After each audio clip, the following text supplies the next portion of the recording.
বলিউড অভিনেত্রী মালাইকা অরোরা ও অর্জুন কাপুরের প্রেম জীবন নিয়ে ভক্ত অনুরাগীরা বেশ আলোচনা সমালোচনা করে থাকেন।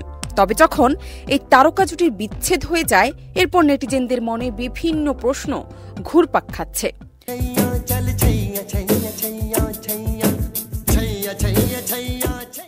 অভিনেত্রী জীবনে এর আগেও দুটি সম্পর্ক ভেঙেছে। দীর্ঘদিন প্রেম করার পর বিচ্ছেদ হয়েছে তার। এদিকে বিচ্ছেদের পর প্রেম নিয়ে কি ভাবছেন মালাইকা, সে কথা এবার প্রকাশ্যে বলেছেন। সামাজিক যোগাযোগ মাধ্যমে একটি ভিডিও শেয়ার করেছেন মালাইকা, যেখানে দেখা যায় একটি মেয়ে সুন্দর পোশাক পরে আনন্দে নাচছেন, তার সঙ্গীর সঙ্গে ছবি তুলছেন।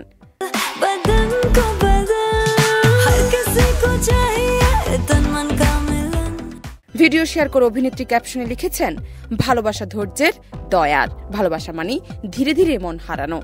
মালাইকার এই পোস্ট দেখে নেটিজেনদের অনেকেই মনে করছেন নতুন প্রেম খুঁজে পাওয়ার আশায় এখনো রয়েছেন এই অভিনেত্রী। এদিকে এক সাক্ষাৎকারে নিজের বিয়ের পরিকল্পনার কথা জানান অর্জুন কাপুর। অভিনেতা বলেন, এখনো বিয়ে নিয়ে পরিকল্পনা করিনি, তবে তেমন কিছু ভাবলে প্রথমেই সকলকে জানাবো। তবে আজ আমরা যদি শুধু সিনেমা নিয়ে কথা বলি তাহলে ভালো হয়।